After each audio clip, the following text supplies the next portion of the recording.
Levinas es un intelectual. Yo lo estaba pensando cómo definir a Dani, y Dani realmente es un intelectual que tiene una formación caleidoscópica en el mundo del arte. Es decir, tiene todas esas facetas necesarias para entender cómo puede funcionar la obra desde la esencia principal o fundamental del artista hasta los tremendos mundos de las ferias, las galerías de arte, los museos nacionales, los museos privados, las grandes colecciones. Es decir, que tiene esa posibilidad de enfocar como esa gran caja o estudiolo de pequeñas piezas y capaz de ponerlas en orden. Entonces él, en este sentido, ha organizado este ciclo en el que vamos a tener 4 visiones totalmente, digamos, complementarias pero distintas. En un primer lugar tenemos a Silvia Ortiz, que es una galerista que está hoy aquí con nosotros. Ahora hablaré brevísimamente sobre el estupendo currículum de Silvia. Mañana tenemos a Carlos Urroz, que es el director general de Arco Madrid. Al día siguiente, el miércoles, tendremos a Manuel Borja Villel, director del Reina Sofía. Y para terminamos, como no podía ser de otra manera, con un artista que es Bernardo Roig. Es decir, que vamos a hacer un barrido por 4 elementos fundamentales del arte y de la percepción sobre el arte. Para no ocupar más tiempo, Silvia Ortiz es historiadora. Mientras estudiaba, trabajó para Sotheby's y gestionó subastas con Sotheby's, lo cual yo creo que es un aprendizaje estupendo para, después de un periodo largo que pasó en Nueva York, formativo, trabajando con muchas becas, con muchas galerías, montó por fin su galería, que es Travesía 4 en Madrid, en el año 2003. Galería 4 es una galería de referencia, es una galería que les invito a todos, los que están aquí presentes y los que están en streaming, a visitar sin falta. En 2013 inaugura la misma galería, pero ya en México, y en paralelo mantiene una actividad intelectual participando en conferencias, en ciclos, escribe, es poetisa también, lo pone su currículum, y ha publicado un estupendo libro de poemas. Y sin más dilación, paso la palabra a Dani. Bueno, Silvia, bienvenida. Gracias. Y ya Francisco explicó un poco la idea del curso y de estas conversaciones, y me encanta empezar con una galería dirigida por una persona como eres tú. Quiero aclarar que yo conocí a Silvia en el 2007, yo creo que 7, 8. 2007 en Nueva York, en una feria de arte que estaba paralela a otras ferias más importantes. Se llamaba Volta. ¿Se llamaba? Volta. Volta. ¿Te acuerdas, no? Y ahí la conocí, compré una obra de José Dávila, un artista mexicano, que estaba todavía está representado por una galería de Madrid. Pero me gustaría que nos expliques cómo empezó la idea de abrir una galería en Madrid y si fue fácil o difícil. Bueno, me gustaría contaros un poco cómo yo en realidad, el mundo del arte, primero yo quería ser escritora, eso es lo que yo quería ser, para nada estaba vinculada de ninguna manera ni por mi familia en absoluto al mundo del arte, nadie se dedicaba a ello, pero de repente decidí estudiar Historia del Arte porque me parecía que para ser escritora la formación, no quería estudiar periodismo, me parecía que estudiar Historia del Arte me iba a dar una formación mucho más seria, más profunda sobre un campo mucho más amplio, y de ahí podía desarrollarme. En ese momento se estudiaba Geografía e Historia y luego con la especialidad de Historia del Arte. De ahí hice unas prácticas en Sotheby's a la vez que estudiaba la carrera para ganarme algo de dinero en realidad, pero el mundo del arte en ese momento me atrapó, no sé cómo, me empezó a interesar. Estaba vinculada a Sotheby's, que es la casa de subastas, pero a mí ese mundo del dinero y el mundo del arte no me entusiasmaba. Yo tenía una visión, poco a poco me fui construyendo una visión mucho más idealista de lo que yo creía que tenía que ser el arte, y no me encantaba asociarla al dinero, tampoco al mundo de las galerías. no era lo que más me gustaba, el mundo de la galería. Siempre tenía esos prejuicios, ¿no?, que todos tenemos, de cierta manera creo que todavía existen. Creo que dentro del mundo del arte la galería todavía sigue siendo el patito feo, de alguna manera, porque siempre se parece que sea algo, es con ánimo de lucro, evidentemente, pero siempre se ve como el tiburón, de alguna manera, del mundo del arte, ¿no? En mi caso yo no lo veo así. Podría decir, es verdad que hay grandes galerías que lo son, pero en nuestro caso, en el de mi socia, yo no lo veo así. Entonces me empecé a vincular, me empezó a gustar muchísimo el mundo del arte, y de repente yo estaba en Nueva York, me fui a Nueva York a vivir después de Sotheby's. Allí tuve experiencia en varios campos, en museos, tuve beca con el Guggenheim de Nueva York, luego me fui a Venecia, y cuando volví a Madrid a trabajar en alguna institución o fundación, porque a mí me empezó a interesar el mundo del arte desde la parte de la idea, desde la parte teórica. De repente vi que en Madrid era una sociedad absolutamente conservadora, nada que ver con la diversidad que me había encontrado en Nueva York, con un mundo mucho más moderno, con un mundo mucho más interesante. Llego a Madrid y me encuentro una ciudad aburrida dentro del sector, ¿no?, del mundo del arte, que no tenía la vida que tenía en Nueva York. Me decepcionó muchísimo la ciudad. Y yo, que soy de Denia, me fui a Denia y estaba en verano ahí, y digo, pues no sé qué hacer con mi vida después de volver de Nueva York, y de repente mi hermana estaba en la playa un día con ella, tumbada en la playa, y mi hermana dice, ¿por qué no abres una galería de arte? Mi madre tenía un local allí, le pregunté a mi madre si me dejaba un local para abrir una galería, me dijo que si estaba loca, que cómo iba a abrir una galería de arte en Denia, en una playa, en un local que tenía ella, que había una tienda de souvenirs a un lado, una inmobiliaria al otro, y yo dije que sí, que lo iba a hacer y que quería volcarme en eso. Y así fue como yo aprendí el negocio, y como yo, cuando tenía 27 o 26, 27, me di cuenta en Denia, en un pueblo, en la playa, yo no tenía tanta experiencia en galerías, que eso era mi vida, que esa iba a ser mi vida. Me interesaba mucho descubrir artistas, el hacer proyecto con los artistas, entender mi proyecto. Básicamente yo quería mi proyecto. Eso fue lo que me movió, porque sabía que a partir de ahí yo iba a tener toda la ilusión del mundo para desarrollarlo. Entonces, bueno, así fue. Y de ahí, entonces estuve 3 años, yo sabía que lo de Denia era un aprendizaje, sabía que lo de Denia era temporal, y de ahí fui a Madrid, conocí a mi socia, casualmente, a través de nuestros novios de entonces, luego ya fueron maridos, y a raíz de ahí decidimos, al cabo de 2 años de estar colaborando, vendiendo obra, haciendo actividades relacionadas con el arte de compra-venta, pero siempre sin espacio, ¿no? Decidimos abrir una galería. Las dos tampoco sabíamos tanto del negocio del arte. Yo había tenido mucha experiencia en muchos campos, pero de lo que es una galería no habíamos trabajado. Ella había trabajado en una galería 1 año, yo había tenido mi galería, pero ya abrir una galería en Madrid ya era mucho más serio, ¿no?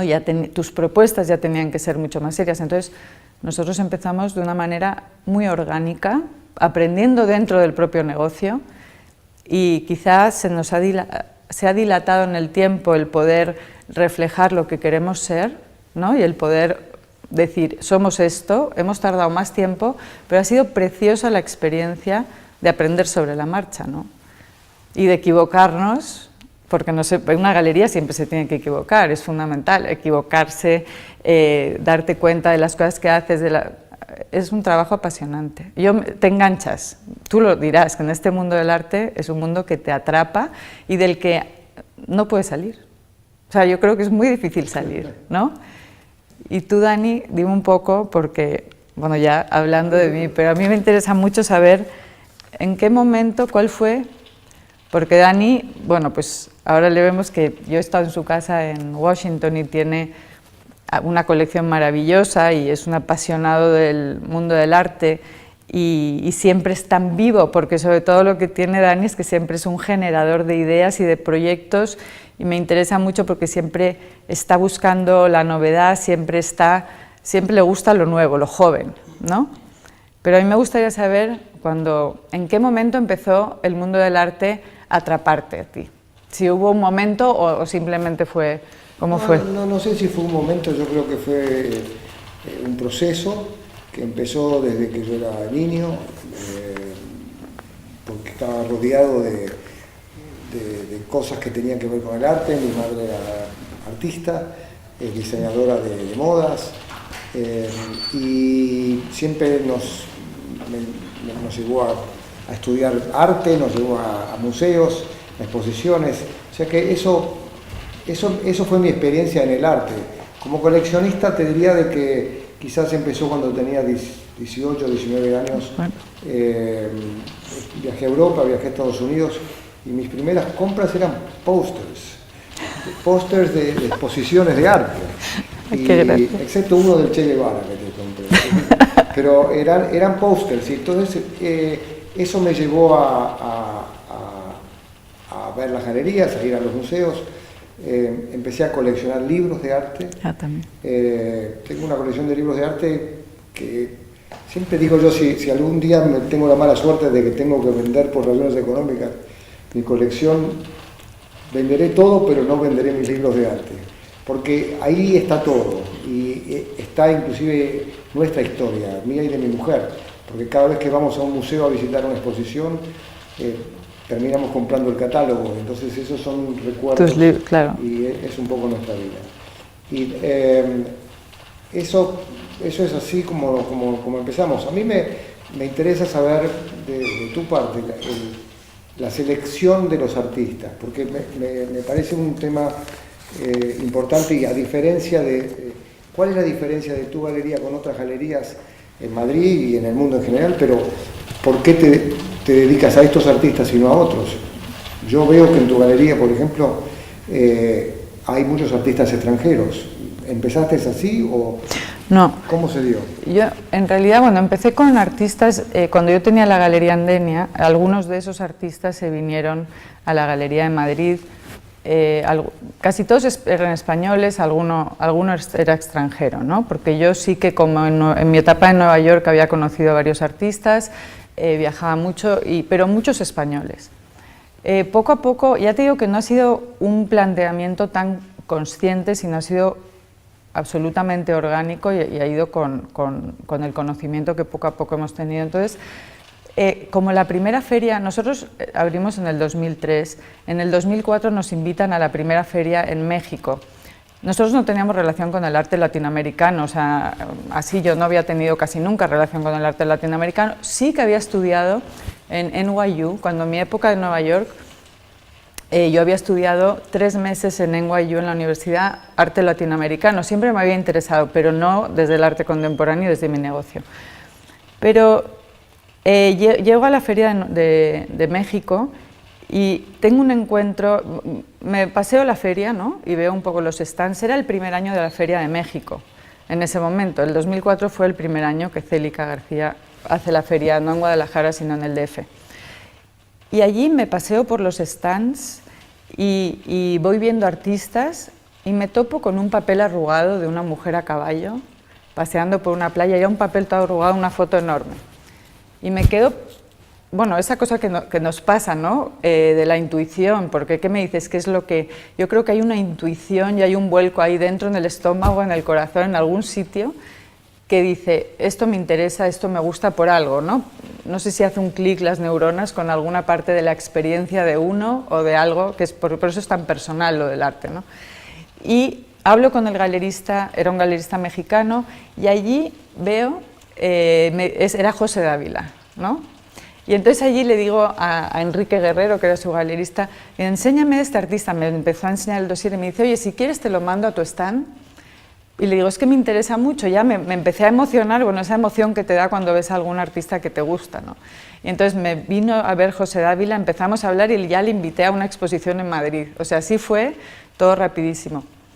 Y empecé a interesarme por los artistas, como fuimos yendo cada año a la feria, cada año introducía a un artista nuevo en el programa de la galería. Entonces, primero fue José Dávila, a los año y medio fue Gonzalo Lebrija, a los 3 años fue Jorge Méndez Blake, en su día tuve algún artista argentino como Máximo González, luego fue el colombiano Mateo López. De alguna manera, el ir todos los años a México a la feria me fue metiendo en el apasionante mundo del arte latinoamericano. Y ese vínculo con el arte español, cada vez, es verdad que cada vez dejé de un lado, y es verdad que la galería de alguna manera dejamos de un lado el arte español y nos centramos mucho en el arte latinoamericano. El momento que vivía Latinoamérica, los últimos 15 años para el arte contemporáneo en Latinoamérica han sido vitales. O sea, de cómo era México cuando llegamos, sí, a cómo es ahora, o cómo ha crecido.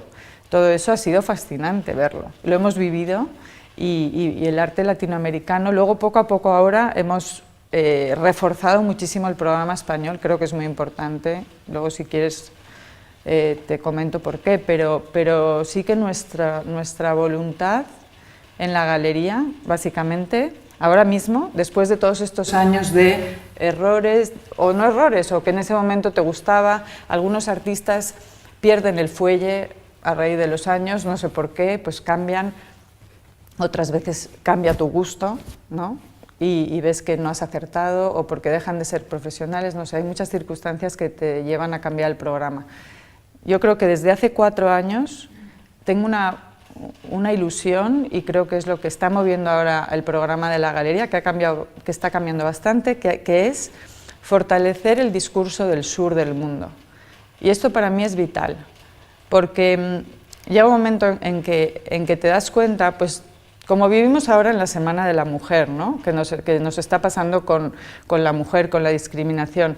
Creo que el norte, por toda la economía tan potente y por toda la historia que ha vivido el norte del mundo, me refiero a Estados Unidos, a Alemania, en Europa, a Inglaterra, a toda la franja norte, el arte contemporáneo, los artistas que conocemos y que hacen la historia del arte son básicamente los artistas americanos y los alemanes, y si te das cuenta es porque han tenido una estructura y han tenido una historia de arte contemporáneo de una manera fortalecida por sus estructuras políticas y económicas.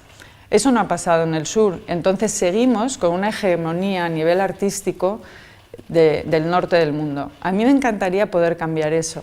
Y yo sé que tengo una galería, es una galería pequeña en Madrid, pero desde mi proyecto pequeño, de alguna manera, creo que, y es como se cambian las cosas desde muchas veces, si no lo puedes hacer a grandes, pero por lo menos que tu proyecto tenga una voluntad, ¿no? Y creo que esta es importante, dar voz al sur del mundo. Para mí el sur del mundo habría que definirlo muy bien, un sur, ¿qué es el sur? Pues son muchas cosas, pero habrá que poner cotas, porque si no es imposible, y menos dentro del proyecto de una galería, pero para mí es Latinoamérica, desde luego, es la parte fundamental del sur, el sur de Europa, España, Italia, no sé si lo denominaría tanto sur, pero norte de Marruecos, Portugal, y entonces estoy haciendo mucho mi programa. Es verdad que tengo otros artistas que pues, son ingleses o americanos, pero mi voluntad ahora es que se refleje qué está pasando en el mundo y fortalecer el discurso de esa parte del mundo. Creo que en España, o sea, también estoy queriendo meter artistas, muchos más artistas españoles, porque el arte español no está internacionalizado, tal y como debería estar, porque es verdad que el arte y el dinero, como todo, va junto, muchas cosas van juntas para que puedan crecer, es una lástima, pero es así, también pasa con la mujer. Si se invirtiera mucho más, ¿no? para que la mujer y para que la igualdad fuera, pues siempre crecería y llegaríamos mucho más rápido. Me estoy enrollando mucho, pero creo que el programa de la galería tiene que ver mucho ahora con ese discurso. Y en eso estoy poniendo toda la voluntad. Pero por ejemplo, volviendo a ese tema, sobre todo el tema de la mujer y de la elección de los artistas, porque en tu galería tienes a 2 artistas mujeres que son muy importantes, pero la mayoría siguen siendo hombres.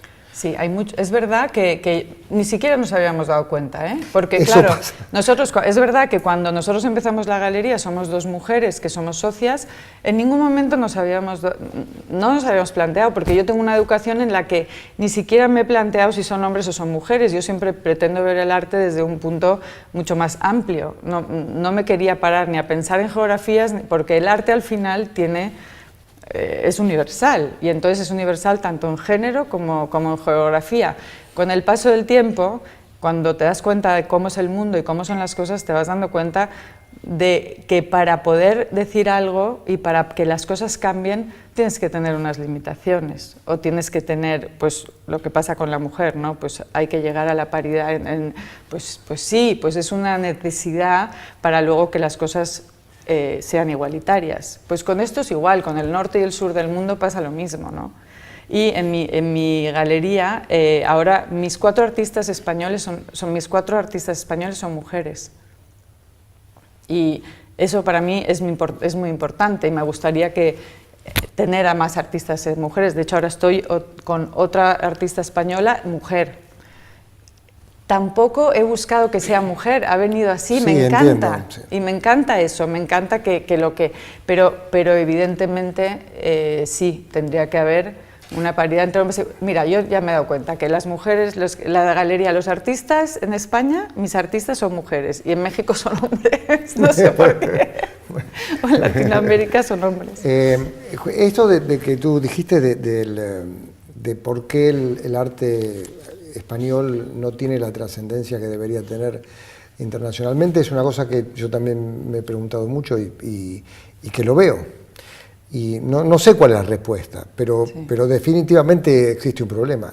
Hay excepciones, que hay 3 o 4 artistas españoles que son muy conocidos, pero punto. Y después hay un montón de artistas jóvenes que aquí se ven, que se ven mucho, que están en las galerías, que se venden en la feria como Arco, etcétera, pero que no salen afuera. Y no sé si es que tiene algo que ver con las galerías cuando van a las ferias llevando artistas españoles. Yo creo que sobre todo tiene que ver con cómo está concebido el engranaje artístico en España. Los museos tienen que apoyar muchísimo más a los artistas españoles. De esa forma, la gente que viene de fuera va a conocerlos y de esa manera también otras galerías se van a interesar por ellos y van a querer exponerles y entonces van a estar en muchas más ferias en el mundo. Hay que hacer catálogos a los artistas, hay que internacionalizar y ese engranaje viene desde los museos y desde el coleccionismo y desde la educación. O sea, yo creo que la educación es número 1, tiene que haber una escuela. La facultad aquí de Bellas Artes no es lo que tendría que ser, o sea, me refiero, no hay una escuela que tú digas, es una escuela de referencia, referente en Madrid, no existe, ninguna escuela de arte aquí, no existe. Una escuela es muy importante, es casi lo más importante.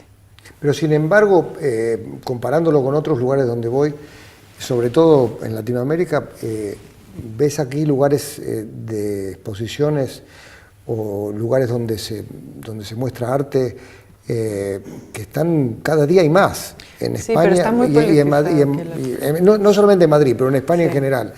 Pero se ve que no está acá, pero no de alguna manera no sale. Sí, el apoyo del coleccionismo es fundamental. También. En España no hay tradición de coleccionismo contemporáneo. La gente con dinero, tú lo sabes, en Estados Unidos están vinculadísimos y volcadísimos en los museos, en el arte, dan dinero. También hay leyes de mecenazgo que apoyan. En España tenemos el gran problema que no existe una ley de mecenazgo. Creo que es por lo que tendríamos que luchar y el gobierno tendría que... Porque para que la cultura y los artistas crezcan en este país necesitamos esa ley de mecenazgo. La gente que tiene dinero para invertir en arte, le encantaría poder desgravarse eso. ¿Y por qué no? Y entonces no existe esa ayuda por parte del gobierno. Si no se compra, si no hay una voluntad aquí, en España, de que la gente compre arte, no se está ayudando al sistema. O sea, para que yo sobreviva como galería y mis artistas sobrevivan como artistas, necesito que venga la gente y compre arte, ¿no? Porque así el artista puede seguir creando. Y la cultura es lo más importante que tenemos, la educación y la cultura. Creo que en este país los políticos de ningún partido son conscientes de ello. De prácticamente ningún partido. Digo, de un lado al otro. Y la gente con dinero tampoco. La gente con dinero son muy conservadores en España. Es verdad, les interesan otro tipo de cosas. La caza, los coches, no sé, o sea, tampoco me quiero meter ahí, pero es verdad que los 40 años de franquismo hicieron mucho daño en ese sentido.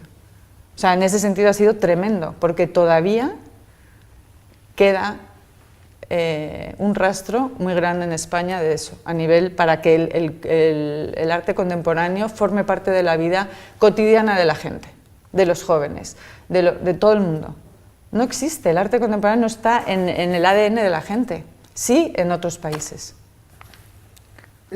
Yo lo veo interesante porque desde el punto de vista mío, cuando vengo acá, y vengo bastante seguido, me sorprende la cantidad de actividad que hay en arte contemporáneo. Claro, por ahí está el arte expuesto y no se mueve o no se vende, eso puede ser también. Pero me da la impresión de que aquí hay una energía, bueno, quiero aclarar de que esa energía ha ido subiendo potencialmente en los últimos años, porque estoy viniendo de España hace muchos años y hay una diferencia tremenda con lo que está pasando ahora.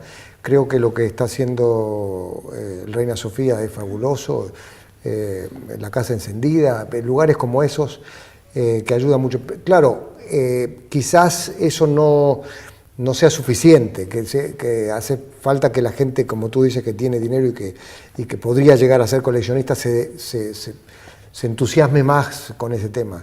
Es un tema de dos lados. Yo creo que el tema de mecenazgo es totalmente importante.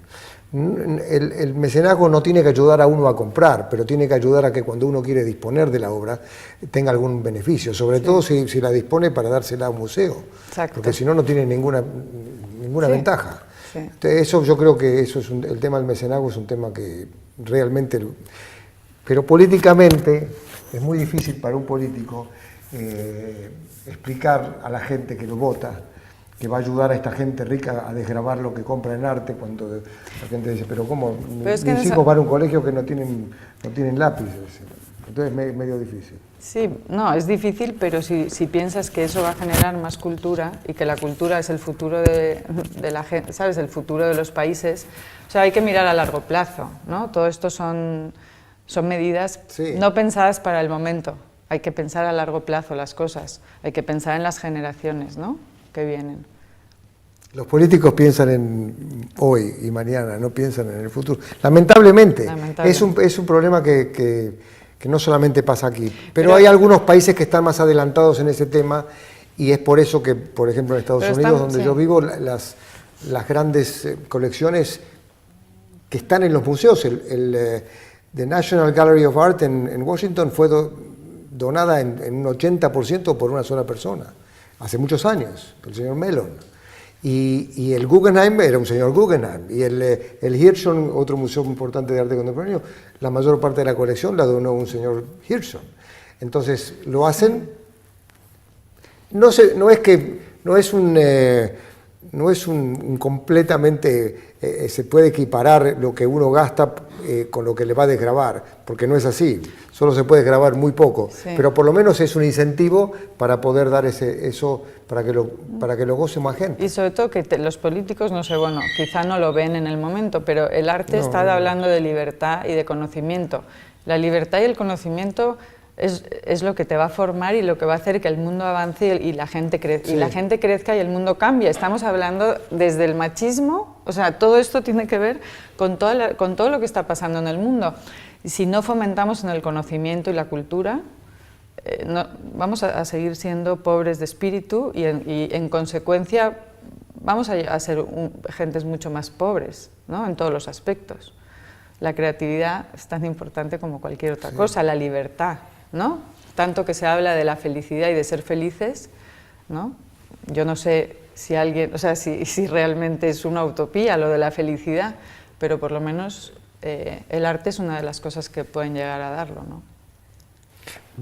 Volviendo al tema de la galería, me gustaría preguntarte ¿qué te decidió abrir una galería en México y por qué en Guadalajara, además de todo? Que no es el lugar donde están todas las galerías importantes de México.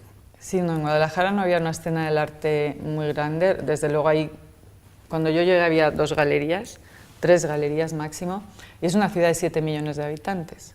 O sea, es una ciudad muy grande. Como te comentaba, como nuestra carrera se ha desarrollado mucho en México y en Latinoamérica, con estos 3 artistas fueron durante mucho tiempo la identidad de la galería, 3 artistas de Guadalajara. Hace 4 años un productor, José Noé Suro, que es socio nuestro allí, tiene una fábrica de cerámica y produce para muchísimos artistas del mundo entero, conocidísimos. Un día en Nueva York él me dijo, Silvia, me gustaría que abrierais Travesía 4 en Guadalajara, hace mucha falta que se empiece a mover la escena de Guadalajara, y decidimos, no lo pensamos un segundo, dijimos sí, ok, nos parece perfecto, estar cerca de nuestros artistas es vital, y crear una escena de arte en Guadalajara, y entonces así lo hicimos, abrimos, o sea, esto lo hablamos en noviembre, y en abril estábamos firmando ya la sociedad y abrimos en una casita preciosa de Barragán, del año 29, del arquitecto Barragán, y ahí estamos desde hace 4 años, hemos hecho que Guadalajara sea un punto dentro del mundo del arte que la gente está con mucha curiosidad por conocerla. Hace poco, en el fin de semana antes de la Feria de México, invitamos a un montón de gente, hemos tenido a 130 invitados internacionales, solo la galería nuestra, otras galerías han ido abriendo, y creo que hay una escena, sobre todo Guadalajara es un buen lugar de creadores, es un buen lugar que hace buenos artistas, y está siendo importantísimo para la galería y para la escena de Guadalajara. Fantástico es eso. Sí, sí, no, yo estoy feliz. Pero yo quería que... Hay una cosa que no quiero que se me escape antes de acabar, porque me interesa mucho de Dani. ¿Qué tipo de colección tiene? O sea, que nos hables, ya sé que es a muy grandes rasgos, de qué tipo de colección tienes. O sea, ¿qué compras?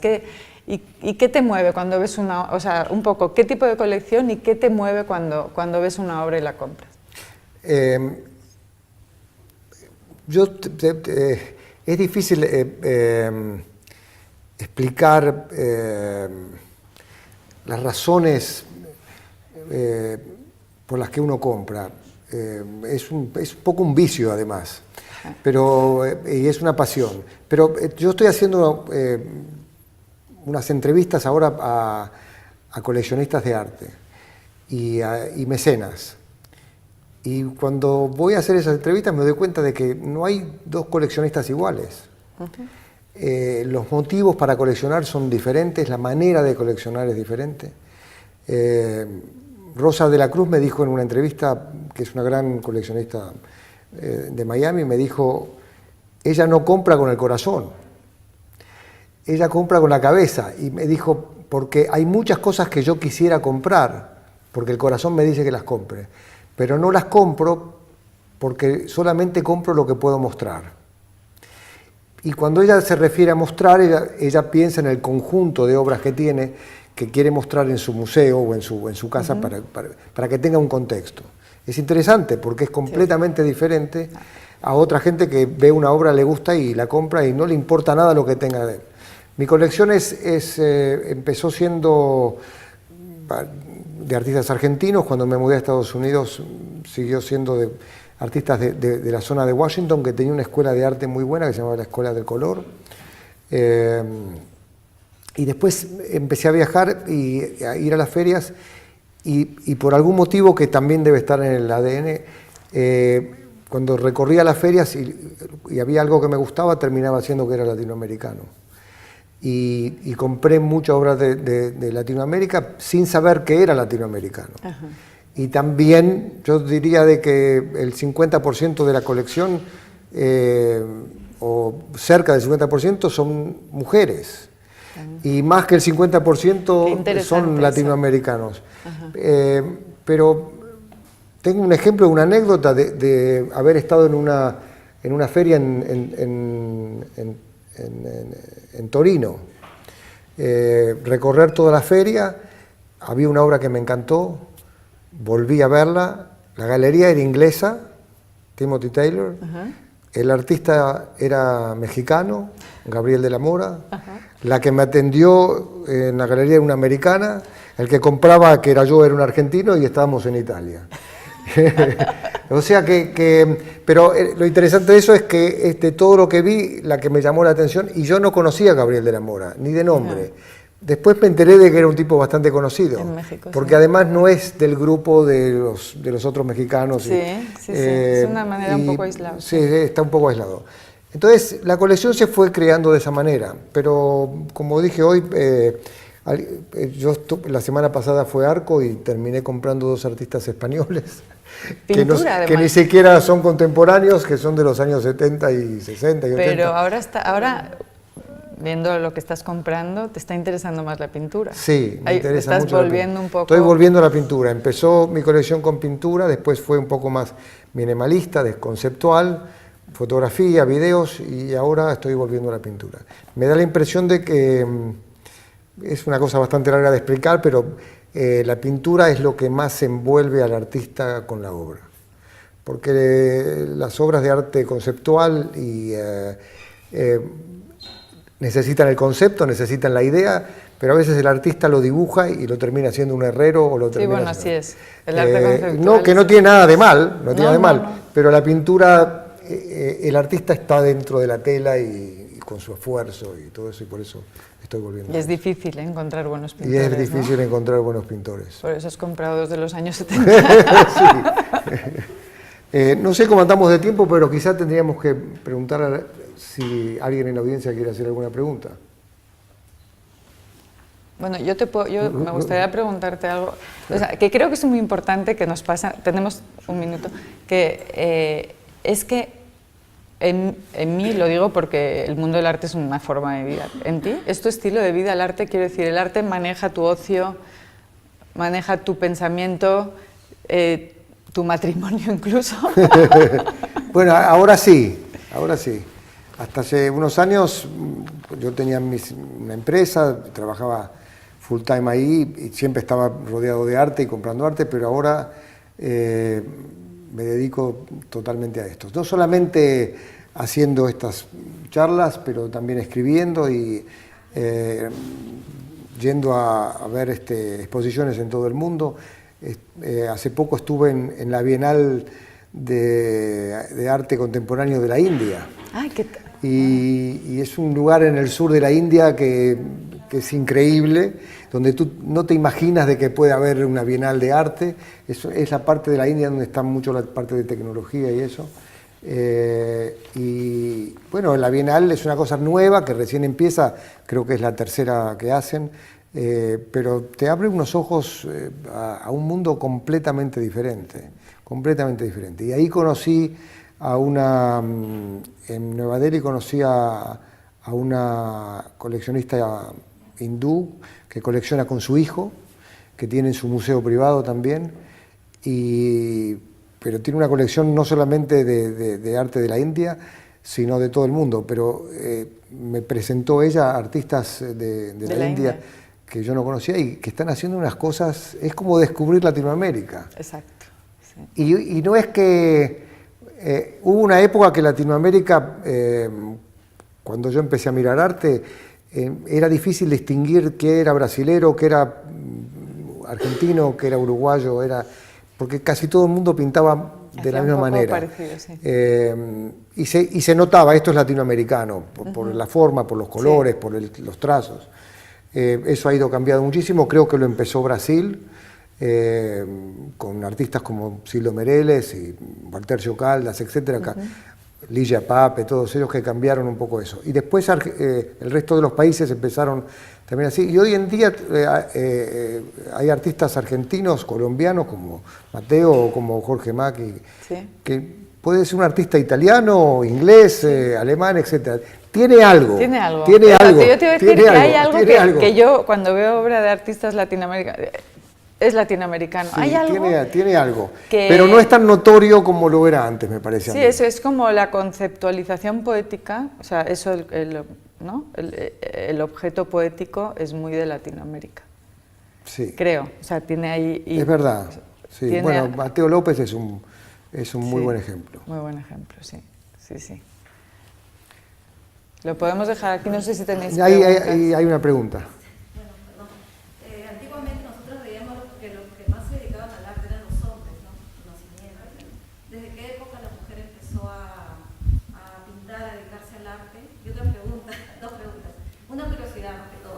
Ustedes cuando ven una obra de arte, sin ver el nombre, ustedes pueden darse cuenta, me imagino, si es de un hombre, una mujer, ¿o no mucho?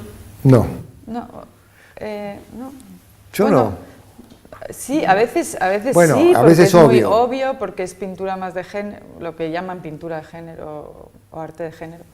Yo no sé, no, la verdad es que no, yo no lo piensas o no lo ves. A veces sí puedes decir, pues esto parece, y luego te equivocas, ves el nombre y dices, ah, pues no, pues es de un hombre. Creo que los géneros deberían desaparecer por un ratito y fijarnos en las personas.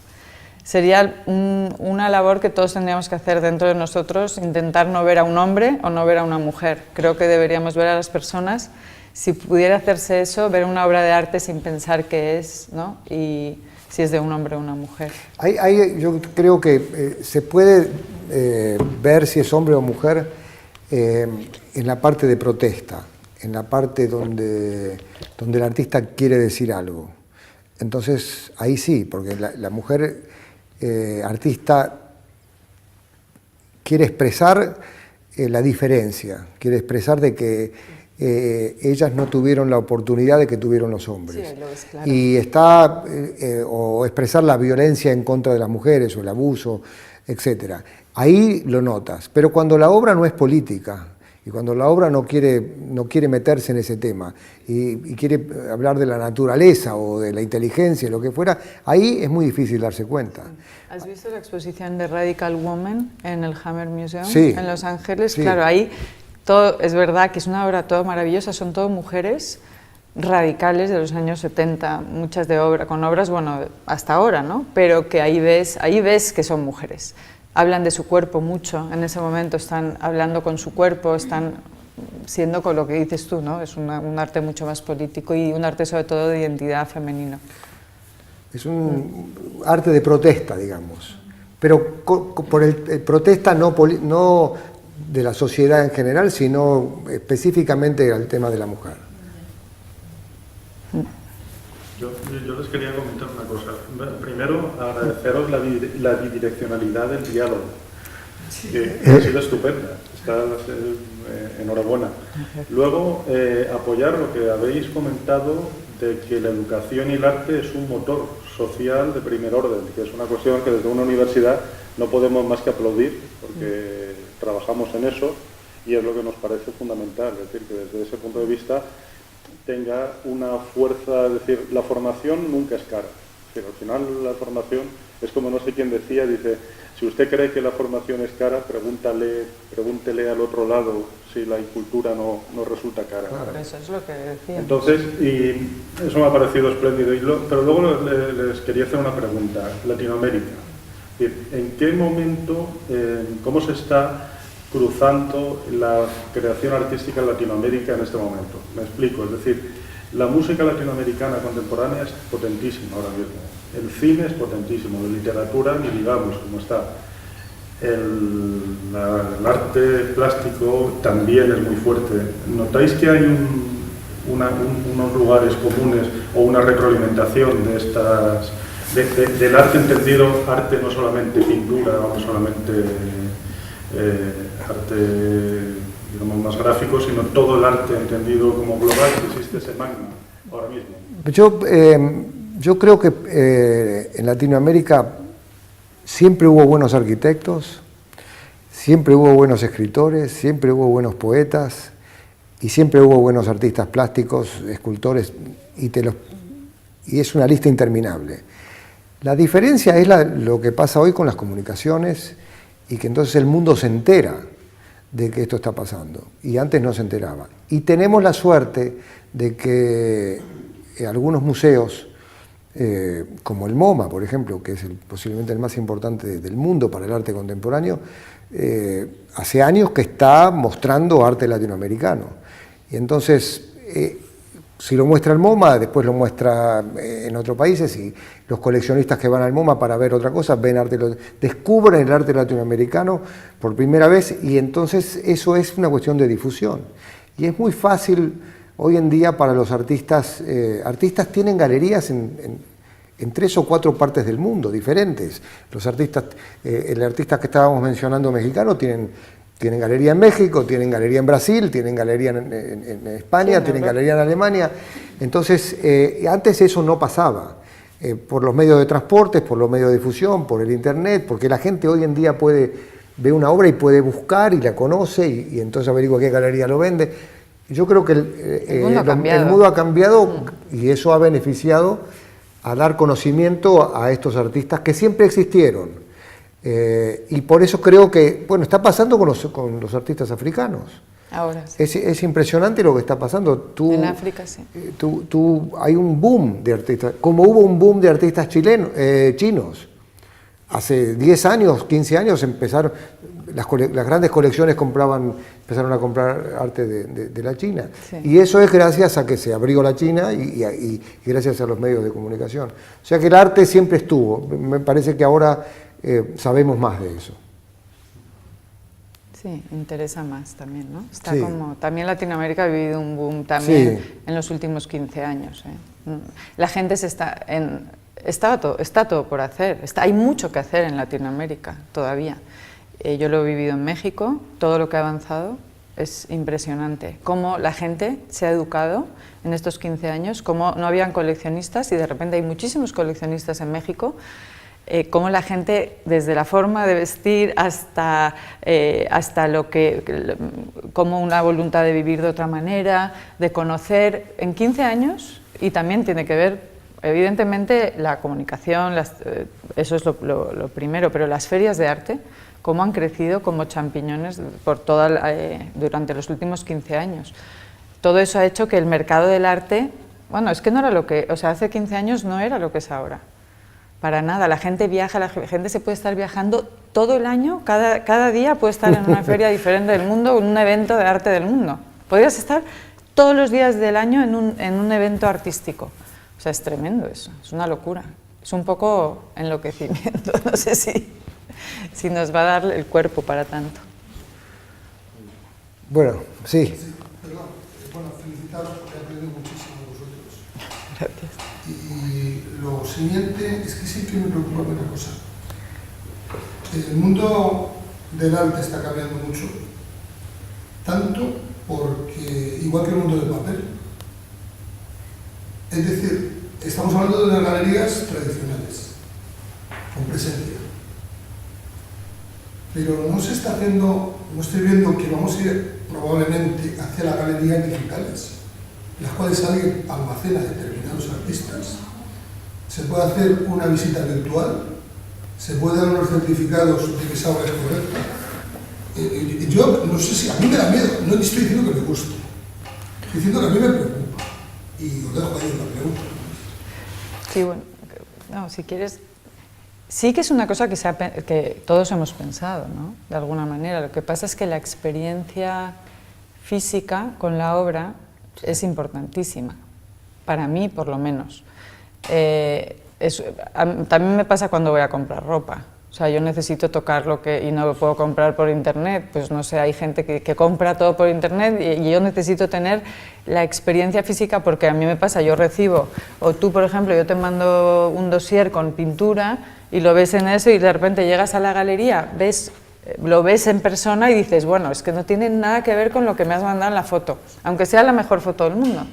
¿Sí o no? Entonces... Es así, disculpa, pero mira, te voy a decir de que hay 2 o 3, hay miles, pero hay 2 o 3 muy grandes páginas de venta de arte.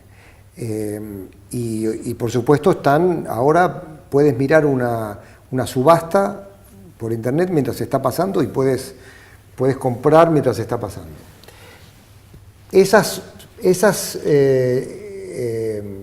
páginas web como Artsy, por ejemplo, ayudan a la persona que conoce al artista de antes y tiene una obra de él o las ha visto, etc. Entonces, digamos, como ya sabe quién es, ya sabe cómo se siente esa obra, puede decir, bueno, esta la veo, la compro, la tienen en Bélgica, pero se la voy a comprar en Bélgica porque no la tengo que ir a ver. Pero la experiencia de ir a las galerías de arte, ese es el gran problema de las galerías de arte.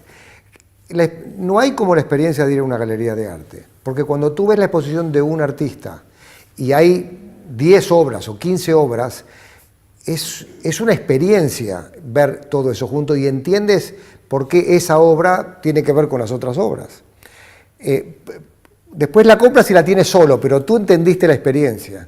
Pero además es estar en contacto visual y con la presencia enfrente de una obra no se puede comparar con nada. Yo creo que va a haber más y más y más ventas en el Internet, sobre todo de las cosas más que no son tan caras, pero yo creo que eso no puede ir no acompañado de la experiencia de ir a ver al artista en el estudio, en el museo o en la galería. Para mí eso es muy importante. Y yo creo que el ser humano, aparte, en estas experiencias, necesitamos lo que dice Dani, necesitamos una experiencia física de las cosas.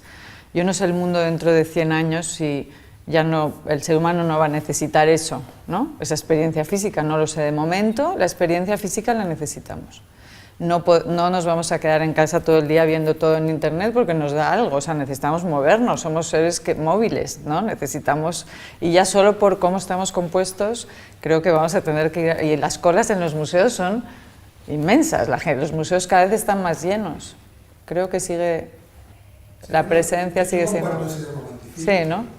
Bueno, digo que de momento... Si a mí me gusta tocar el papel también. Sí. De la obra, o sea, tú no puedes autografiar un libro, sino... No, yo leo un papel y defiendo el papel, pero... Efectivamente, yo sigo súper bien. Quiero decir que esa revolución, pero las nuevas generaciones sí. no usan el papel. Sí, lo sé. No digo más. No, y sí. a mí me gusta el olor a pintura. Sí, sí. No, pero era... Es verdad. No solamente la tienes que mirar, la tienes que ver. Sí. No, absolutamente. Pero necesitamos movernos, ¿no? Sí, estamos de acuerdo. Pero bueno, esto ha sido una... No, pero toda la razón, ¿eh? No sabemos por qué, como esto va tan rápido, nos van a salir así cosas dentro de poco, no sé. Pero el problema es que hay un problema de galerías que no lo tuvimos tiempo de tocar, que es que hay galerías pequeñas, hay galerías medianas y hay galerías grandes. Y las grandes se están comiendo a las medianas. Sí. Y las medianas, que hicieron un esfuerzo grande durante muchos años, lamentablemente por cuestiones económicas, porque los alquileres son más altos, tienen que dejar porque no pueden asistir a las ferias. Las ferias ayudan y perjudican a las galerías al mismo tiempo. Ayudan a la difusión de una galería que no se... Conoces galerías pequeñas de pueblos pequeños en Italia, los conoces en México, gracias a que fueron a la feria. Si no, no irías nunca a ese lugar. Entonces tienen ventajas. Tiene de ventaja de que la gente dice, yo no voy a ir más a la galería, voy a ir a la feria a comprar. Lo que pasa es que en la feria también, como en Internet, la experiencia de un coleccionista es diferente. De ver un stand más pequeño que esto, donde hay obras de 5 artistas al mismo tiempo. No puedes... Las exposiciones de los artistas individuales o temáticas de muchos artistas son muy importantes.